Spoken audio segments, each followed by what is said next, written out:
8th of May 1945. At last, the darkness was lifted. The people celebrated victory over Nazi Germany.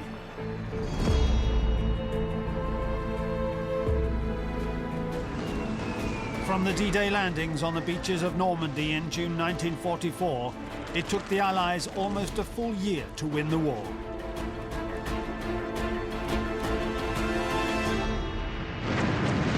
"11 long months of fierce, often cruel combat to plant the red flag on the roof of the Reichstag.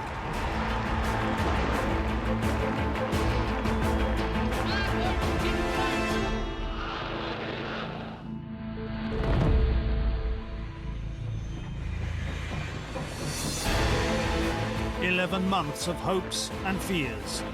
11 interminable months to defeat a Reich which had promised to endure for 1,000 years. Those 11 months, with the highest death toll of the war, left an eternal scar in hearts and on history.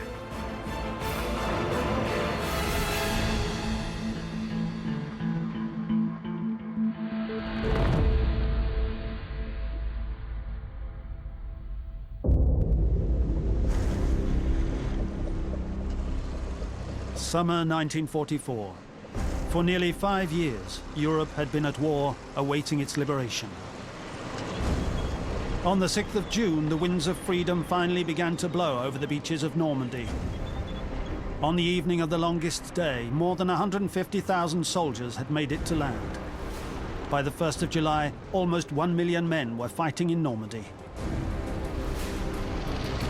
The Allies had control over the skies. They were systematically destroying the infrastructure used by the Germans. All their convoys of reinforcements were targeted. Even Field Marshal Rommel, the head of German forces in Normandy, was wounded in an aerial attack. A joke began to do the rounds in the German ranks. If you see a white plane, it's American. If you see a black plane, it's English. If you see nothing, it's the Luftwaffe. And yet, the outcome was far from settled. The Germans put up fierce resistance. The British General Montgomery hoped to take the port of Caen within 48 hours. In the event, it took 6 weeks, and carpet bombing that flattened the city. At last, in the final week of July, the front gave way. The Americans managed to break through on the Cotentin Peninsula. Allied troops liberated Brittany, while General Patton's rampaging 3rd US Army liberated town after town and pushed east. The liberation of Western Europe was finally underway. Western France was in ruins. The population were embittered, but after 4 years under the Nazi jackboot, there was finally hope.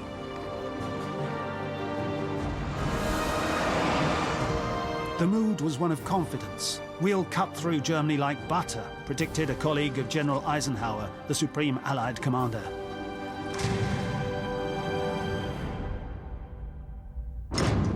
This mood of optimism was heightened since on the Eastern Front, a huge offensive was underway. Stalin had unleashed Russian forces in Operation Bagration. His objective was to seize Belarus, with the subsequent aim of opening the route to Warsaw, which in turn controlled access to Berlin.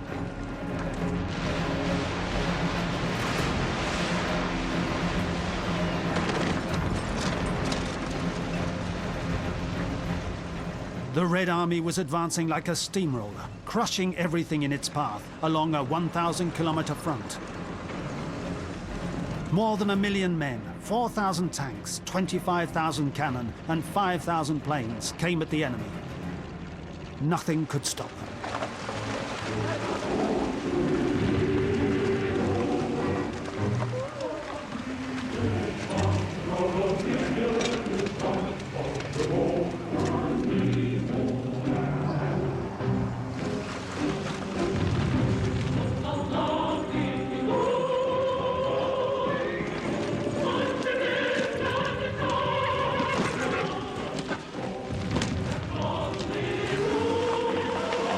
The strongman of the Kremlin showed he had a sense of history, Stalin waited until the 22nd of June to launch his offensive.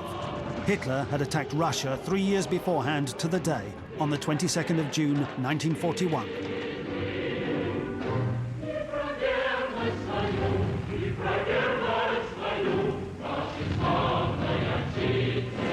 On this front, the Soviets went from one victory to another. Hitler had ordered his generals to apply a fortress strategy, to dig in a few well-defended places to contain the enemy and force him into long and bloody fighting. By imposing a war of movement in 1940, Hitler was a step ahead in terms of tactics. By pegging his generals in citadels, the Führer had now taken a step back to old-school war. On this front, the Soviets went from one victory to another.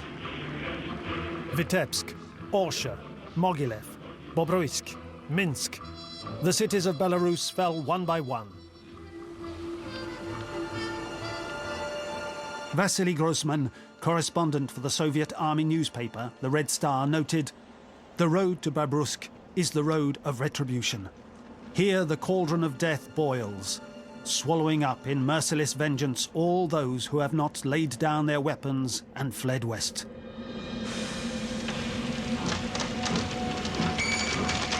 To slow the Russian advance, the Germans carried out a scorched earth policy, ravaging towns and destroying all infrastructure.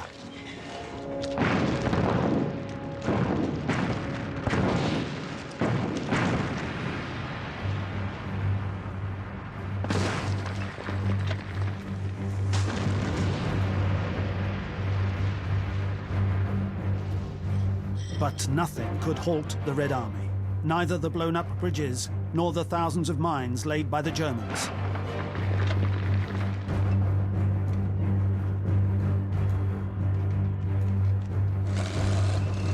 Their progress was so rapid that they were running out of fuel. To keep up the pace, Russian soldiers sometimes mixed vodka and diesel oil to keep the tanks rolling. One German corporal wrote to his wife, "If the Russians continue in this direction, you won't have to wait long before they're on your doorstep." Hundreds of thousands of Germans were killed or captured. Many of them had not yet reached the age of 20. Many surrendered when they had the chance.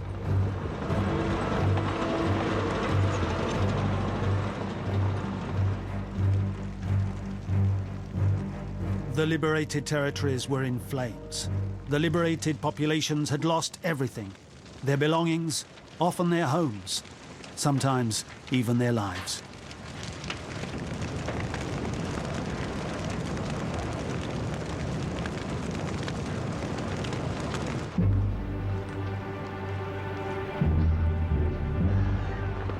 To celebrate what was one of the biggest defeats inflicted on the Wehrmacht, Stalin paraded 60,000 German prisoners in Moscow on the 17th of July, 1944.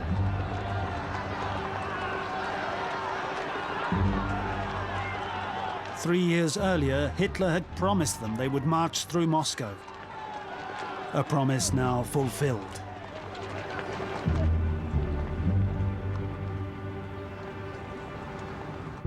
Attacked from the west by the Anglo-Americans, from the east by the Soviets, the Reich was threatened with sudden collapse, especially since a major blow was about to be dealt to its head. Convinced of the imminence of defeat, a circle of German officers wanted to eliminate Hitler so they could open negotiations with the Allies. On the 20th of July, while the Führer was meeting with his top brass, the bomb went off.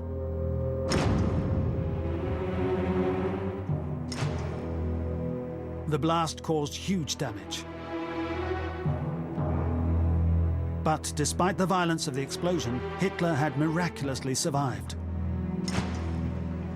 He suffered a burst eardrum, and a dressing covered his ear, but he was alive. Not everyone was so lucky. Several men who were with him were gravely wounded and would later die.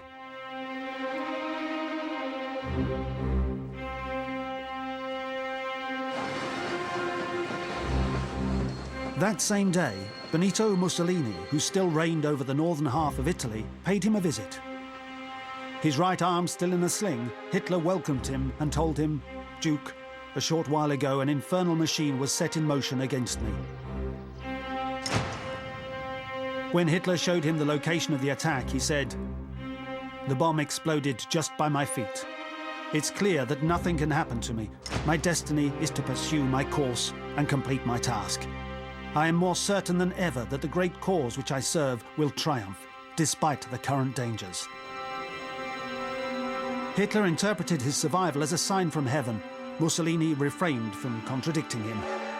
Before leaving, Il Duce told him, "After this miracle, it is unthinkable that our cause might fail." When the Germans learned that Hitler had survived, many wept with joy. "Thank God the Führer is alive." This was the sentiment heard on the streets of Berlin. For in July 44, many Germans still thought their Führer represented the only hope of winning. The very evening of the assassination attempt, the dictator addressed his people.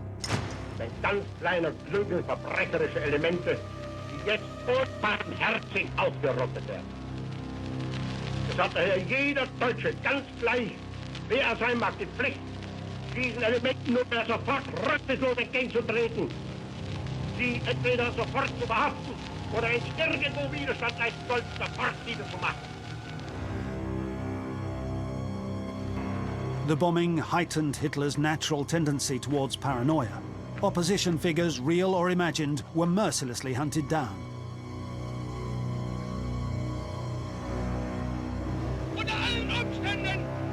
This hunt was led by a hardliner, Major General Otto Ernst Bremer. 5,000 people were detained. The conspirators were almost all arrested. This was followed by swift trials. Certain generals, smartly dressed a few weeks earlier, now appeared before the judges in shabby clothes, looking dirty and haggard. Erich Hopner, who fought in campaigns in Poland and France. Marshal von Witzleben, former commander-in-chief of the Western Front. Having had his belt taken away, he had to hold up his oversized trousers to stop them falling down. Judge Freisler, a fanatical Nazi, showered them with insults.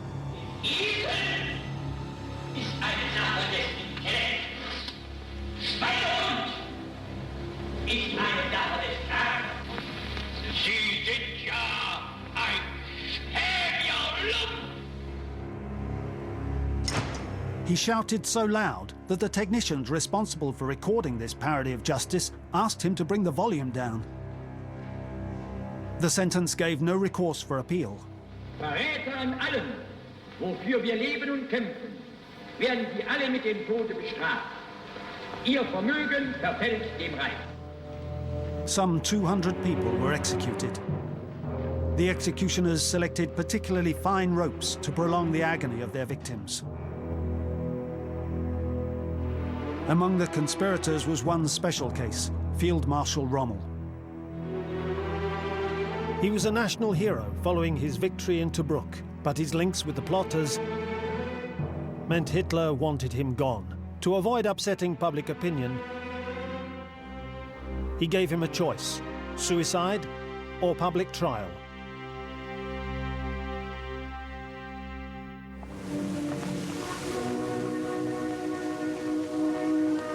Rommel opted for suicide, with the assurance that his family would be spared.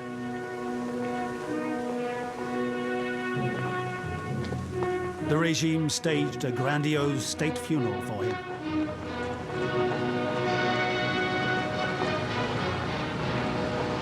The ordinary Germans knew nothing of his role. Officially, the Desert Fox died as a result of injuries sustained in Normandy.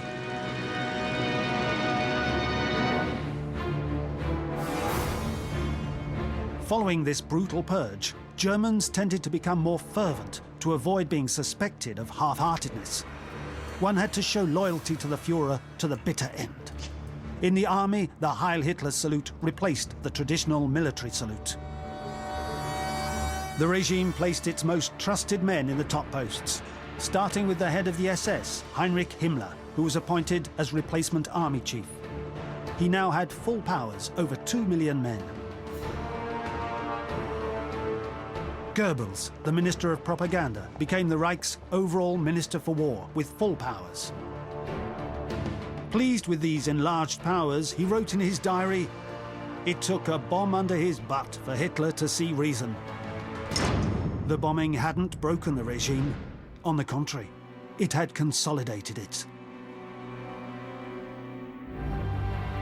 However, the Allies were still advancing, both from the east and the west. Farther south, in mid-August, French and American forces landed in Provence.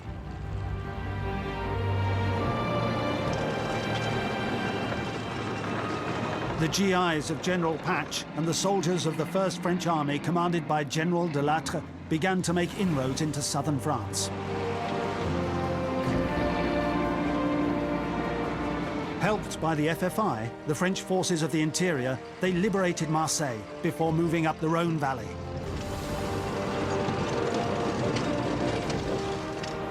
But these images of a humiliated Wehrmacht are misleading.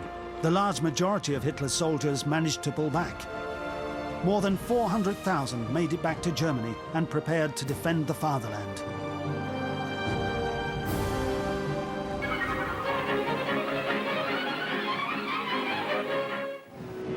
Far from the front, back in Germany, news reports screened in cinemas strived to brighten up daily life. In the summer of '44, despite the bombardments, and while the Reich was teetering, for many Germans the war was still distant.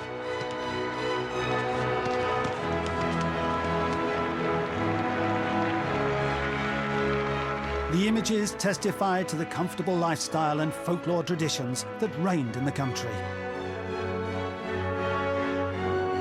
The Germans still had faith in Hitler. And how could they do otherwise when the party was omnipresent? The population was well fed. The factories continued to operate. The administration was functioning, and Berlin Zoo remained open.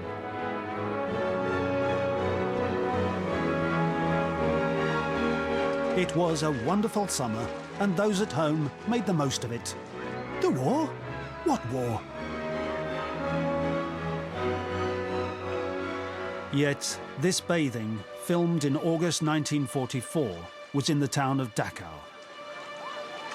A few kilometers away, the oldest concentration camp in Germany continued to exterminate deportees arrested from across Europe. While Germany basked in the summer sun, occupied Europe remained in the grim shadow of the Nazis. The regime pursued its policy of annihilation. Between the 7th of June and the 9th of July 1944, more than 435,000 Hungarian Jews were sent to the death camps. In August '44, the crematoriums at Auschwitz could not keep pace with the number of bodies piling up. The SS began to burn them in open pits.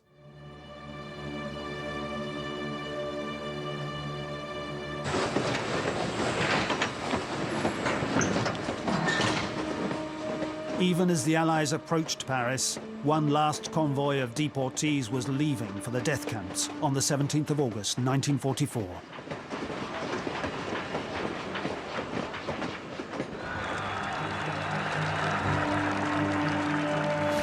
Only a week later, on the 25th of August, Paris was liberated. The Allies did not expect to make such swift progress. After 4 years in exile, General de Gaulle saw France regain its statehood. The Americans also made themselves at home. The 4th Infantry Division paraded triumphantly amid the cheers. Quand un soldat de l'armée américaine chez nous se promène sur les boulevards, pour bien se faire comprendre, il a de la peine, il se démène et pique son phare. The Parisian women hugged their liberators. Euphoria could be read on the faces. Oh la la, good morning mademoiselle. Oh la la, I go to l'opéra. Oh la la, je speak pas very well. Oh la la, c'est est-il là ou pas là en souriant?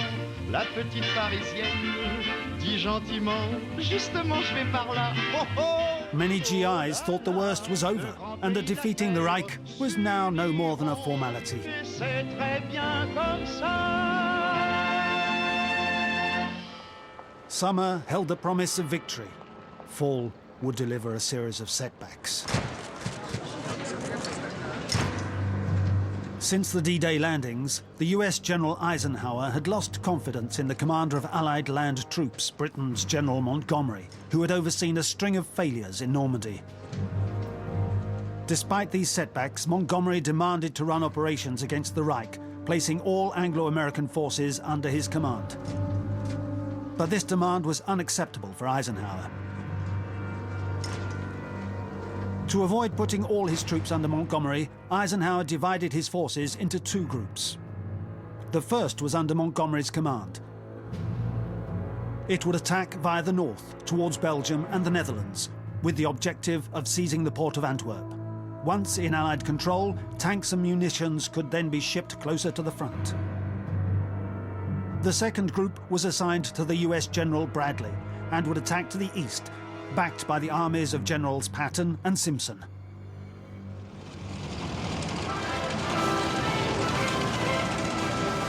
Things moved fast from September 1944. The British under Montgomery continued their advance and took Brussels.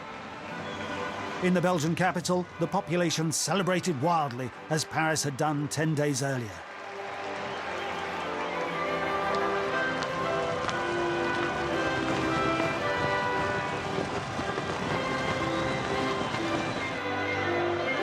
The following day in Antwerp, the victors captured hundreds of prisoners, but did not know what to do with them. The zoo was quickly reassigned.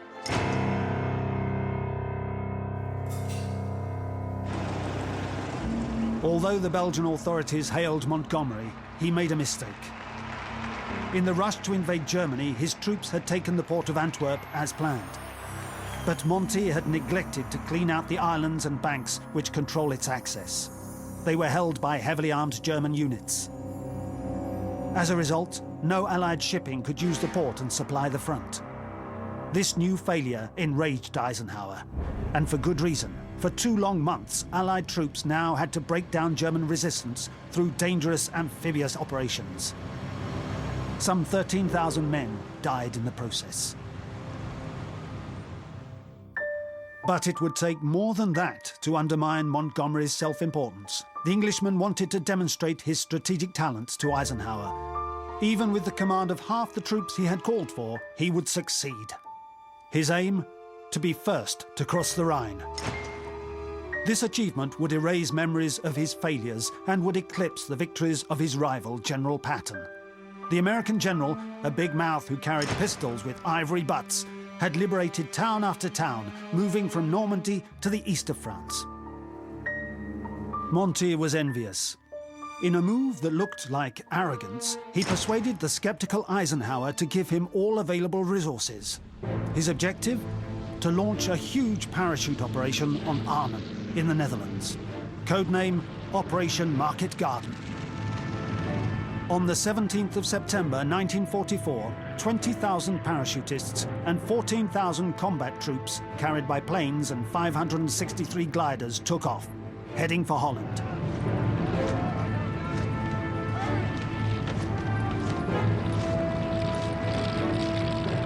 It was the biggest airborne operation in history.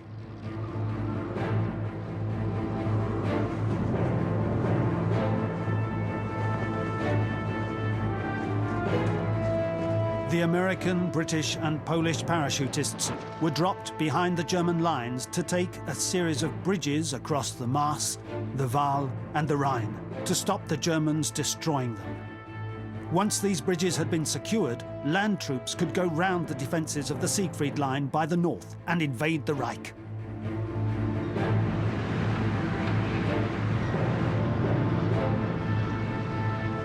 Monty was sure of himself.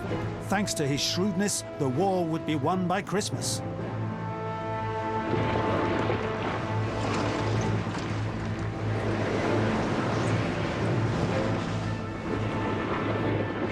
Unfortunately, the situation on the ground soon became tricky. The gliders landed, but some crashed. The drop zones were too far from their objectives. But Montgomery had above all overlooked one detail: the Germans. They got hold of a glider and recovered some equipment and supplies. But more importantly, they also found a plan of the operation that an officer had taken with him in contravention of orders. When the 4th Brigade was dropped as reinforcements, its parachutists were shot out of the sky like pigeons by Germans who were expecting them.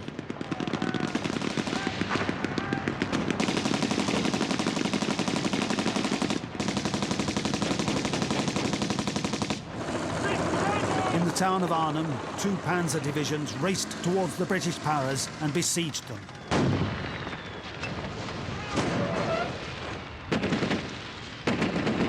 After 5 days of dogged fighting, Montgomery's soldiers were forced to surrender, and the German newsreels displayed the prisoners.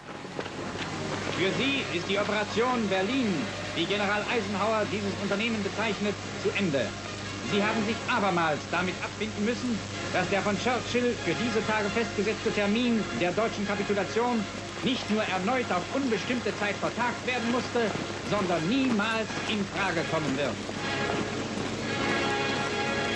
In total, the Allies lost 17,000 men and only liberated part of the Netherlands. The failure of the expedition was only the beginning of a terrible disaster. To help Operation Market Garden, Dutch railwaymen went on strike. As a reprisal, the Reich blocked all food imports to occupied Holland. The queues lengthened outside the food stores, which were all but empty.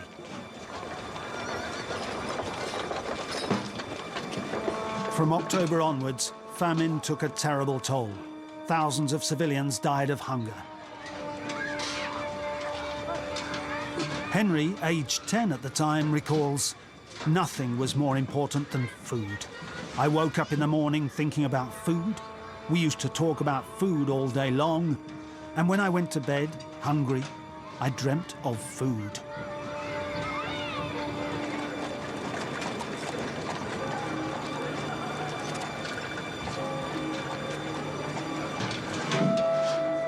The Dutch suffered for long months in what they called the Hongerwinter, the winter of hunger. At least 16,000 civilians perished.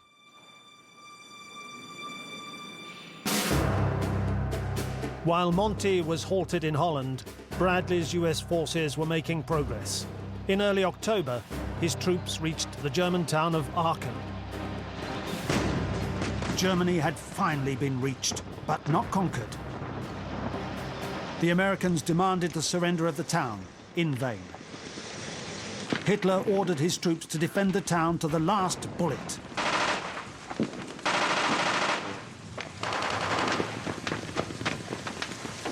The 1st US Army had to take the town street by street, house by house, in a fierce combat. "I don't understand," said one GI. "They know they will most likely get killed. Why on earth don't they just surrender?"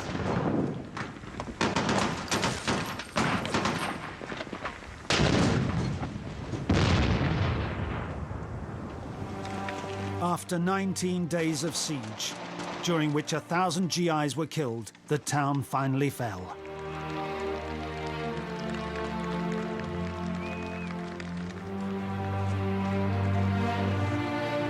The Germans experienced for the first time what many people across Europe had felt a few years earlier when they fled the Wehrmacht hordes.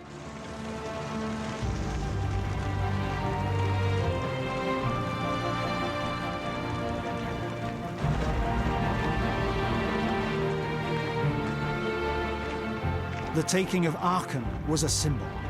It was the first German town to fall into Allied hands. This toehold in German territory was a long way from spelling victory.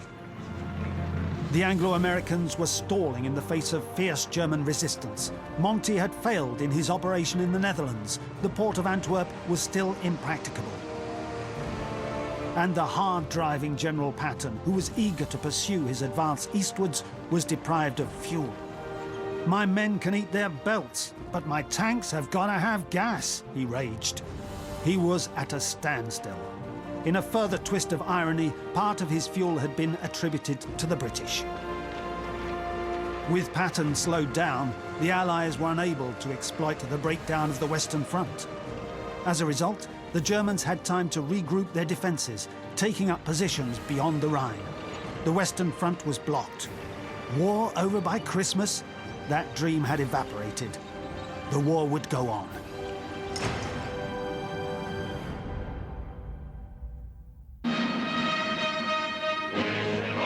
On the Soviet side, Operation Bagration was a success. Russian advances were impressive. Between the 22nd of June and the 31st of August 1944, their offensives had put 700,000 Germans out of combat. The troops under General Zhukov's command covered 500 kilometers in 5 weeks, almost as quick as the German tanks in the other direction in 1941.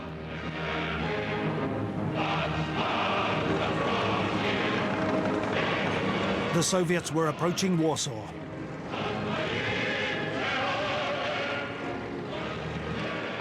In the city, the Soviet artillery could already be heard rumbling in the distance. Radio Moscow called on the population to rise up. Convinced they would be backed by the Red Army, the Polish secret army launched an insurrection on the 1st of August.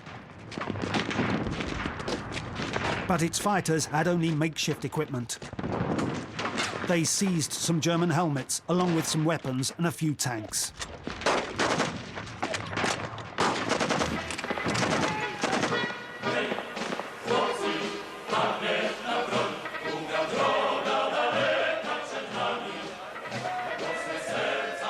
The first days were euphoric. In the exuberance, barricades went up in every neighborhood.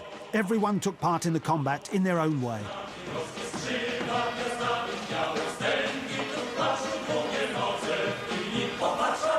Soon, the Polish controlled parts of the capital, and their flag flew once again over a few roofs.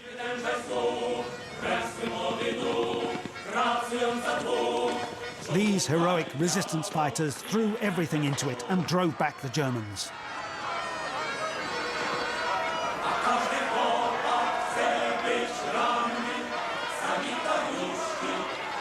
The Polish knew the Russians were just nearby, the other side of the Vistula.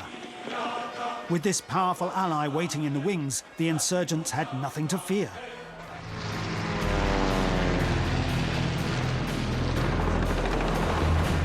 But on the 4th of August, the Germans sent reinforcements. Their mission? To eliminate the Polish problem by whatever method.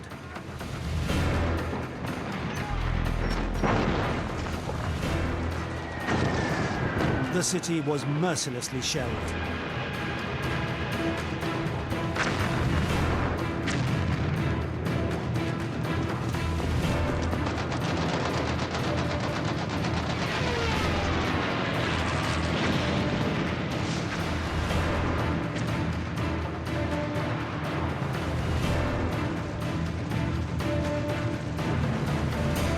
Gradually, the Germans retook control of the city and crushed the insurgents.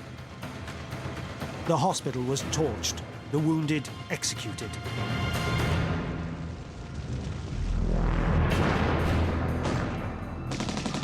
The resistance movement could have tipped the balance if it had had support. But the Red Army stood on the sidelines. While the German forces destroyed the city, the Soviet troops camped on the banks of the Vistula.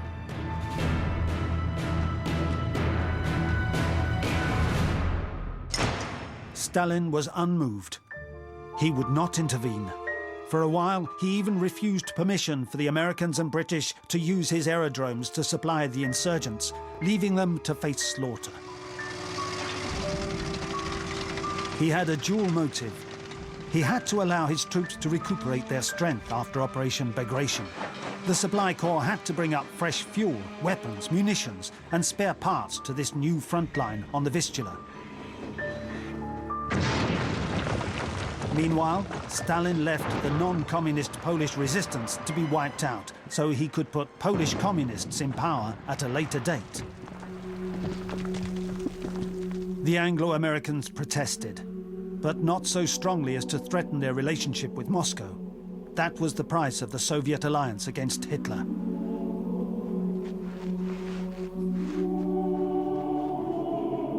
The uprising in Warsaw ended in a bloodbath. Some 220,000 civilians and resistance fighters died. After 2 months of fierce combat, the guns fell silent. The Polish general Komorowski signed the surrender on the 2nd of October. The resistance army surrendered. 85% of Warsaw was in ruins. The Polish, who had hoped for support from the Soviets, now feared falling into their hands. As one poet put it, "We await you, Red Plague, to deliver us from the Brown Plague."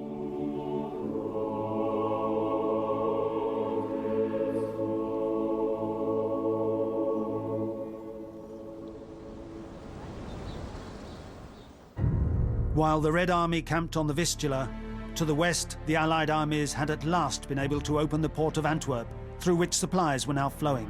The Americans had reached the Rhine. The Reich was finally caught in a pincer. But despite this attack on 2 fronts, the Nazi regime showed no sign of crumbling. On the contrary, the army blindly obeyed its supreme leader.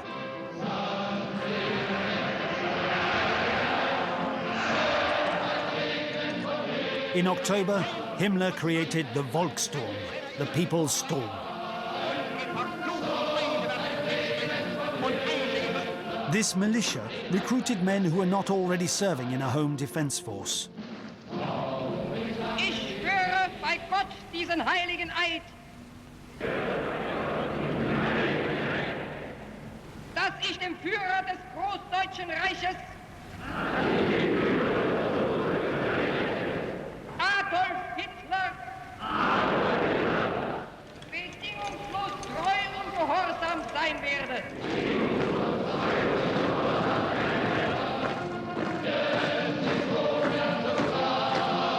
At a stroke, the provincial solicitor, the teenager in the countryside, or the village baker found themselves armed with a rocket launcher to defend the Reich.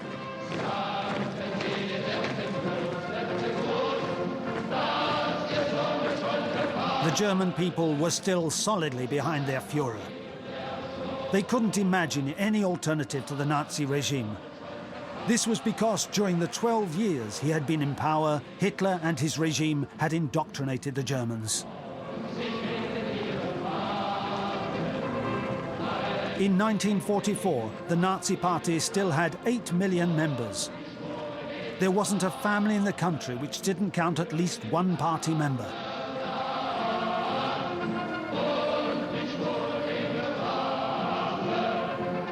For those in any doubt, the propaganda of Dr. Goebbels endlessly hailed the superiority of the German soldier and declared that Allied coalition would end up unraveling.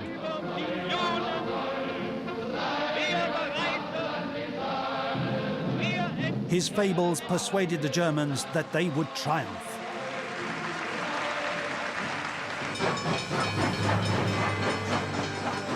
In December 1944, Germany had been holding out on 2 fronts for nearly 5 months. The Reich was wounded. It was bleeding. But on the economic level, the country redoubled efforts in factories producing tanks, planes, submarines, and munitions.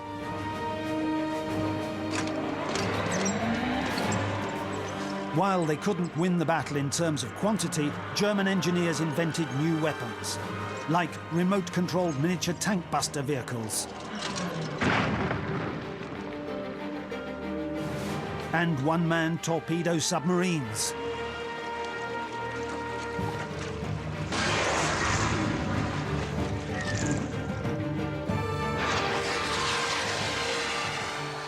But above all, Hitler put great store in what he called miracle weapons.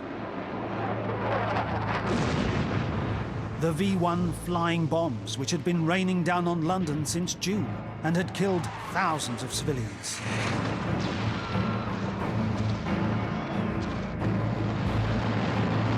The V-2 was the first ballistic missile in history. For several years, they had been secretly developed in the Reich's factories. In the fall of '44, they were finally ready. These rockets could carry 1 ton of high explosives. Although these retaliatory weapons had a limited impact, they galvanized the Germans. One young man wrote, "All we talk about is the V-2. Perhaps we can launch them against America. I'm sure that victory is ours." This industrial prowess was due to one man, Albert Speer. The Führer's architect supervised this reorganization, which he portrayed as a miracle. Because despite the Allied bombardments, weapons production had actually increased up to July 1944. But this unholy miracle bore a name: slavery. The Reich exploited millions of workers: deportees, Jews, communists, resistance fighters. There were also labor conscripts, rounded up from across Europe. Prisoners of war were turned into workers.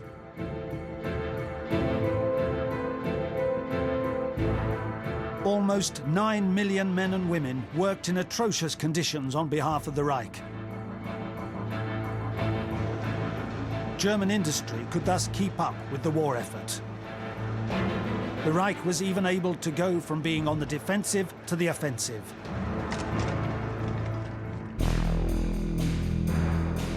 On the Western Front, the division of Allied forces into 2 blocks had left the sector of the Ardennes dangerously ill-defended. That was where Hitler decided to strike.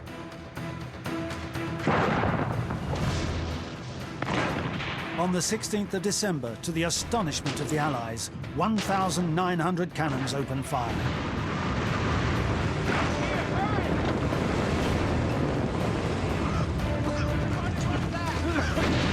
In the first few hours, the element of surprise gave the German High Command an unexpected success. The Allies thought they were dealing with a routed army. Instead, they found themselves facing a fierce counterattack. For Hitler, it was a big gamble. He hoped this offensive might stabilize the Western Front, convincing the Anglo-Americans that they could never win, and, who knows, maybe even prompt them to side with him against the Bolshevik demon. The Führer was convinced the East-West coalition was against nature and was destined to break up. Marxists allied with capitalists? It was simply heresy. This alliance would crumble. It just needed to be dealt the coup de grace. The Germans made progress, helped by the bad weather, which prevented Allied aviation from intervening.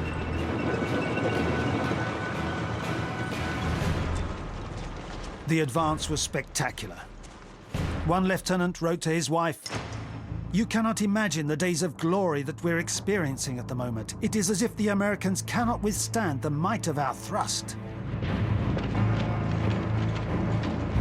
The 5th Panzer Division captured almost 9,000 GIs, many of whom were black.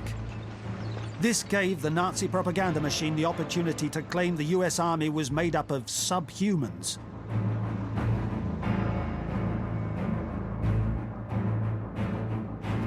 The news spread in Belgium and Alsace, both of which had only just been delivered from the Brown Plague. The Germans are returning. Civilians who had only just returned to their homes took to the road again. As they prepared to celebrate Christmas, German families also celebrated this new offensive. What a wonderful Christmas present, one could hear in the streets. Goebbels' pollsters noted, "People are profoundly happy that we have seized back the initiative, especially since no one expected it."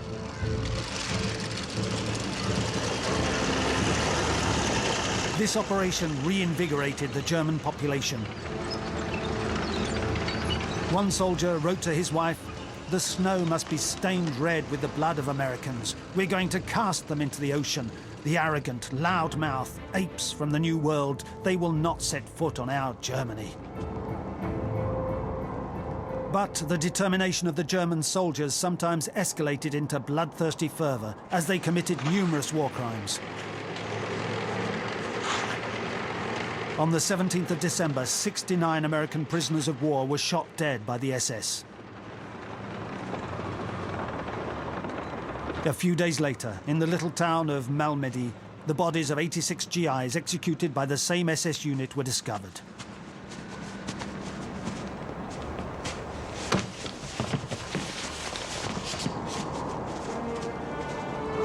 Belgian civilians, men, women and children were also massacred.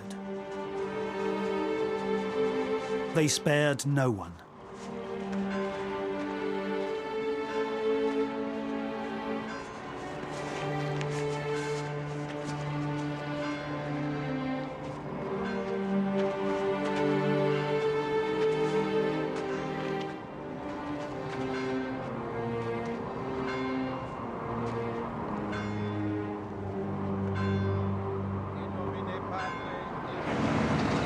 Meanwhile, chaos reigned on the American lines. To add to the confusion, German commandos disguised as Americans had infiltrated Allied territory, switching roadsides and carrying out sabotage. The GIs were suspicious of everyone and everything. They intercepted vehicles and carefully checked identity papers. They were told to ask questions that only an American could answer. In one of the most critical periods of winter, 1944, the military police would ask at every checkpoint, "Who is Donald Duck's girlfriend? What is Roosevelt's dog's name?"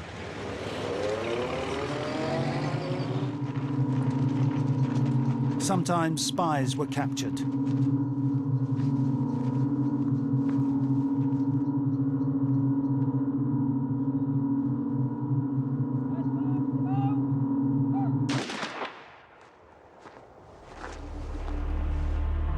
The German troops pushed on with their breakthrough. They besieged the small Belgian town of Bastogne, a crucial strategic point for the success of their operation. 18,000 GIs were defending the town.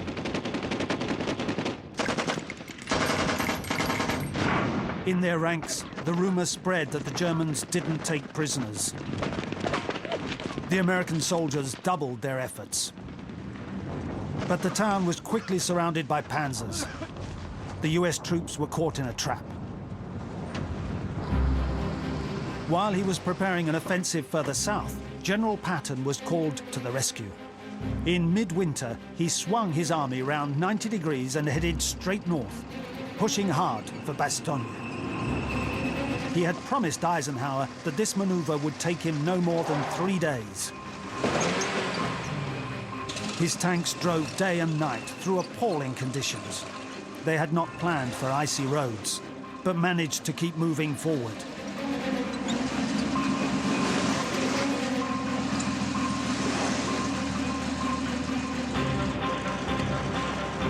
Meanwhile, in Bastogne, the GIs were up against the Germans and the weather. Many died frozen in their foxholes.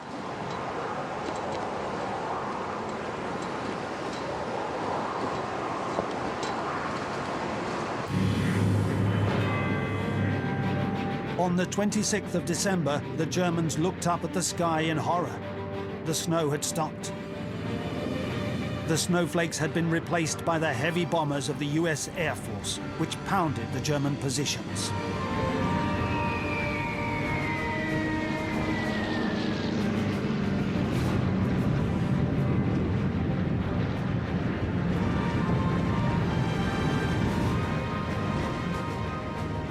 Soon after, as he had promised, Patton's Third Army came to relieve the siege of Bastogne. Just in time. Hitler's gamble had backfired. The human cost was high. On the Allied side, 80,000 men killed or injured. The Germans counted 120,000. Overall, the battle merely pushed back the hour of reckoning for the Reich, but it came as a wake-up call for the Allies. They had realized one thing: Germany was still dangerous.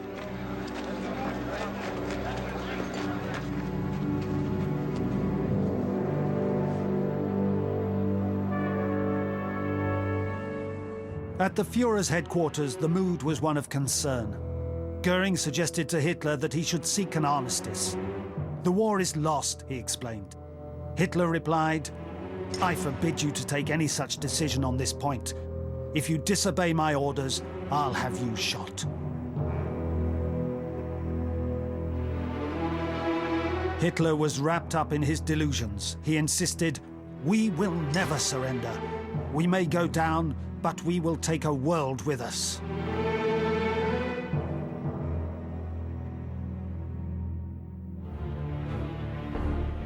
Despite the withdrawal of Hitler's armies on all fronts, 5 months of war and chaos still lay ahead before the fall of Berlin and the defeat of the Third Reich.